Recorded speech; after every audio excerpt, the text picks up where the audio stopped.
रही बात हम लड़के हैं और हमारे साथ ऐसा ही होता है, तो देखिए ये विचार मुझे कम से कम सही नहीं लगता। आज वेस्ट में देखिए जो एमजी टाउन जो एक पूरी मूवमेंट वगैरह चल पड़ी है, लड़के शादी नहीं करना चाहते, किसी भी लड़की के साथ में रिलेशनशिप में ही नहीं जाना चाहते।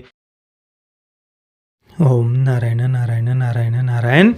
सब मित्रों को राम राम, सबका स्वागत है दोस्तों। कैसे हैं आप सब दोस्तों? सबसे पहले तो वीडियो को लाइक और शेयर कर दीजिए, और जो नए मित्र वीडियो देख रहे हैं प्लीज़ चैनल को सब्सक्राइब अवश्य करना और बेल आइकन को दबाना बिल्कुल भी मत भूलना। दोस्तों अभी कॉफी विद करण का जो रणवीर सिंह और दीपिका पादुकोण वाला जो एपिसोड है, उसकी जो क्लिप वायरल हुई है वो आपने सोशल मीडिया पर कहीं ना कहीं पर देखी होगी। उसी के बारे में अभी हम चर्चा करने वाले हैं। देखिए इस चर्चा में हम आगे बढ़े उससे पहले ही एक बात मैं क्लियर कर देना चाहता हूँ कि ये एपिसोड मैंने नहीं देखा है, नहीं देखने के बारे में मैंने सोचा, और मैं पूरे बड़े गर्व के साथ मैं ये कह सकता हूं कि मैंने आज तक अपने जीवन में कॉफी विद करण का एक सिंगल एपिसोड भी नहीं देखा है। नहीं देखा है भाई, सच में। ये इस सीजन की मैं बात नहीं कर रहा, किसी भी सीजन का कोई भी एपिसोड मैंने आज तक उसे नहीं देखा है, और कभी देखने के बारे में मैंने सोचा भी नहीं। और मुझे सच में ये भी नहीं पता कि वो कहाँ पर वो दिखते हैं ये एपिसोड्स ना। मैंने नहीं देखा भाई, और इतनी ये क्लिप वायरल होने के बाद भी मैंने नहीं सोचा कि भाई मैं जाकर इस एपिसोड को पूरा देखूं, क्योंकि भाई क्या मतलब है जो ये लोग बोल रहे हैं। वो अपनी, कोई भी व्यक्ति हो यार, कोई अपनी पर्सनल लाइफ में क्या कर रहा है, कैसे जी रहा है, कितने रिलेशनशिप्स में है, कोई मतलब ही नहीं है भाई हमें और ये इनके बारे में जानकर करेंगे भी क्या हम। तो मैं दीपिका पादुकोण या रणवीर सिंह उन्होंने इस एपिसोड में क्या कहा वगैरह वगैरह उस बारे में मैं नहीं जाने वाला। सोशल मीडिया पर उसको लेकर जो रिएक्शंस आए हैं ना इस विषय को लेकर, उसके बारे में अभी हम चर्चा करने वाले हैं। हो सकता है कि आप में से कई सारे मित्र जो सुनना चाहते हैं वो शायद आपको इस वीडियो में नहीं सुनने को मिलेगा, पर देखिए जो बातें मेरे मन में आई, ये सब कुछ जो हो रहा है वो देखने के बाद, वो केवल मैं आप सब मित्रों के साथ में मेरे विचार शेयर करने वाला हूँ। देखिए सबसे पहली बात तो, कल से जब मैं फेसबुक पर था, अलग अलग फेसबुक पेजेस पर इसको लेकर जो कई सारे मीम्स वगैरह बने थे मेरे सामने आते जा रहे थे, उसके नीचे के रिएक्शंस वगैरह मैं देख रहा था। कई सारे लोग बड़ा भावुक हो रहे थे कि भाई रणवीर सिंह को लेकर बड़ा सैड फील हो रहा है, बड़ा दुख हो रहा है। कुछ कुछ कुछ कुछ रिएक्शंस तो मैंने ऐसे भी देखे कि यार अभी हमें रणवीर सिंह के साथ में खड़े होने की ज़रूरत है, उसको हमारी ज़रूरत है रणवीर सिंह के साथ देने की वगैरह वगैरह, इस प्रकार की बातें भी मैंने देखी। और कुछ कुछ कह रहे थे कि भाई हम लड़के हैं ब्रो, हमारे साथ में ऐसा ही होता है ब्रो। वो मतलब ठीक है चलो, ये मतलब हो रहे थे लोग, काफ़ी भावुक हो रहे थे ये सब देख कर, ऐसा मैंने देखा, ऑब्जर्व किया। और बाकी दूसरी तरफ ये भी रिएक्शंस थे दीपिका पादुकोण ने जो स्टेटमेंट दिया उसको लेकर कि भाई at least she is being honest, कम से कम वो ईमानदार तो है, कम से कम वो सच्चाई से बोल तो रही है। देखो देखो वो दोनों एक दूसरे के साथ में कितने कंफर्टेबल है, कुछ भी एक दूसरे से छुपाते नहीं हैं, तो हम कौन होते उसको जज करने वाले। इस प्रकार के दूसरे रिएक्शंस भी सोशल मीडिया पर देखने को मिल रहे थे। सबसे पहली बात देखिए, मुझे तो यही समझ में नहीं आया कि लोग इसको सीरियसली ले भी कैसे रहे थे, जो कुछ भी वो बोल रहे थे उस इंटरव्यू में। मतलब रणवीर सिंह का जो एक्सप्रेशन था ना ऐसे, भाई मैंने अपनी लाइफ में उससे फेक एक्सप्रेशन नहीं देखा। जितना देखिए हो सकता है कि वो सब कुछ सच हो, बिल्कुल आप उनको संत मानिए, सच मानिए, मैंने जितना देखा है, ऑब्जर्व किया है, जितने भी रियलिटी शोज़ या इंटरव्यूज़ वगैरह होते हैं भाई सब कुछ स्क्रिप्टेड होते हैं। जितना मैंने देखा है, जिनको सच मानना है वो बिल्कुल मान सकते हैं, मैं अपने विचार केवल बता रहा हूँ। भाई एक एक लाइन मेरे अनुसार तो भाई स्क्रिप्टेड होती है। मुझे तो ऐसा बिल्कुल भी नहीं लगता कि दीपिका पादुकोण ने ऐसे फ्लो में कुछ बोल दिया होगा और बस हो गया ना। देखिए पिछले काफ़ी लंबे समय से हम देख रहे हैं कि सेलिब्रिटीज़ को लेकर कई सारे ऐसे टॉक शोज़ वगैरह बीच के समय में आए हैं। कुछ छोटे मोटे जो नए OTT प्लेटफॉर्म्स भी आए हैं। कोई अमेज़ॉन का ही शायद एक नया OTT प्लेटफॉर्म, उस पर भी कुछ ऐसे टॉक शो वगैरह आए थे। सेलिब्रिटीज़ वगैरह वहाँ पर आकर बोलते रहते हैं, कुछ ऐसे कुछ क्लिप्स वगैरह मेरे फीड में आती रहती है, उससे मैं पता चला है, मैं देखता नहीं हूँ। तो ऐसे तो कितने सारे शोज़ आते हैं, ये सेलिब्रिटीज़ बोलते रहते हैं, किसी को कोई मतलब नहीं भाई, कोई ज़्यादा वो मुझे नहीं लगता कोई देखता भी होगा उन सब बातों को। पर अभी बॉलीवुड किस फेज से गुजर रहा है वो हम देख ही रहे हैं। मैक्सिमम उनकी फिल्में बॉक्स ऑफिस पर चल नहीं रही है, और जो कुछ सो कॉल्ड कुछ गिनी चुनी फिल्मों को वो ज़बरदस्ती का हिट भी दिखा रहे हैं, उसके पीछे भी उनको क्या क्या तिकड़म करने पड़ रहे हैं वो भी हम देख रहे हैं।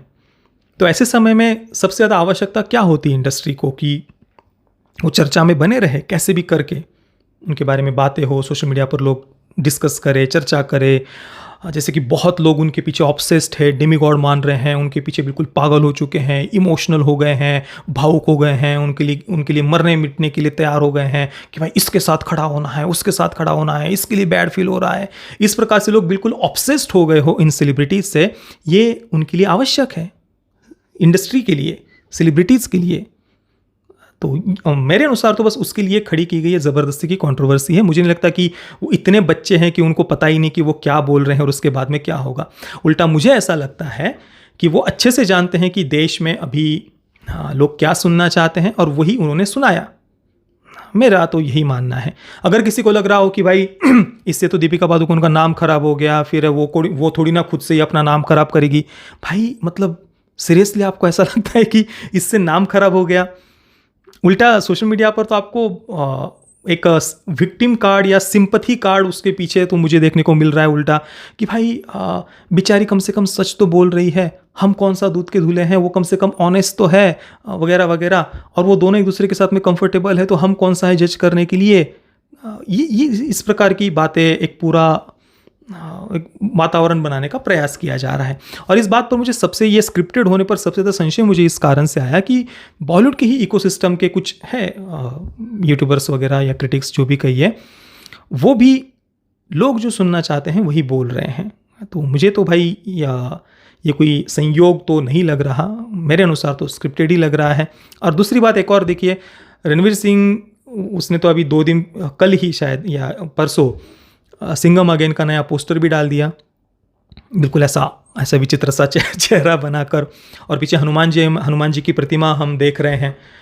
हालांकि ये बड़े आश्चर्य की बात मुझे लगती है कि सिंघम रिटर्न्स में रोहित शेट्टी ने जो कुछ हिंदू घृणा स्प्रेड की, हमारी भारत की महान संत परंपरा को लेकर जो जहर उगला, उसकी तो कोई सीमा ही नहीं है। और उसके बाद में ये कितना भी दिखावा कर ले संस्कृति के सम्मान का, भाई क्या सच्चाई है वो सब ने देख लिया है। वो मुझे तो बिल्कुल विश्वास नहीं है।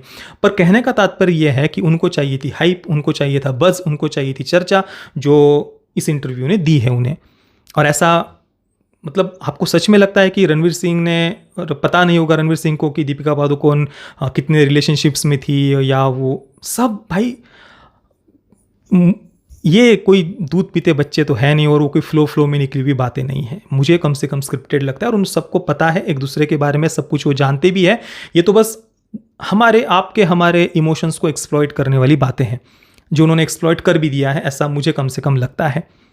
रही बात हम लड़के हैं और हमारे साथ ऐसा ही होता है, तो देखिए ये विचार मुझे कम से कम सही नहीं लगता। आज वेस्ट में देखिए जो MG टाउन जो एक पूरी मूवमेंट वगैरह चल पड़ी है, लड़के शादी नहीं करना चाहते, किसी भी लड़की के साथ में रिलेशनशिप में ही नहीं जाना चाहते, वो परिवार ही नहीं बनाना चाहते, फैमिलीज ही नहीं बनाना चाहते। भाई वामपंथी तो यही चाहते हैं, भले आप किसी भी साइड हो सिक्के के, इस साइड या उस साइड, आप फेमिनिस्ट कह रहे हो या अपने आप को कथित रूप से पुरुषों के अधिकार की बात करने वाले, भाई दोनों ही एक्सट्रीम बातें हैं, इसमें ना पड़े तो ही अच्छा है। दोनों ही मैं तो नहीं हूँ भाई, दोनों ही बातों को मैं कम से कम सपोर्ट नहीं करता। एक हमारा कर्तव्य है कि हम अपने परिवार, अपनी पत्नी, अपने बच्चे या अपने पारिवारिक कर्तव्यों को पूरा करना, ये हमारा कर्तव्य है। ये ठीक है, इनकी दुनिया, इनका जो कुछ भी है वो अलग है, उससे ना हमें प्रभावित होने की आवश्यकता है, ना ही उसके पीछे पागल होने की आवश्यकता है, और ना ही इतना कुछ इसके साथ खड़ा होना, उसके साथ खड़ा होना, ये बचकानी बातें हैं, कोई मतलब नहीं इन बातों का। वो अपने लाइफ में खुश हैं, फिल्मों के पोस्टर रिलीज़ कर रहे हैं, उनको बज़ चाहिए था वो बज़ मिल गया, चर्चा चाहिए थी वो चर्चा हो गई, फिर वही कचरा घटिया कंटेंट वो आप हमारे सामने परोस देंगे, क्योंकि उनको पता है कि लोगों के इमोशंस को हमने एक्सप्लॉइट कर दिया है। अब हमारी फिल्म को तो एक हाइप बन गए और लोग आएंगे देखने, भले ही हम उनके सामने कचरा ही क्यों ना परोसते।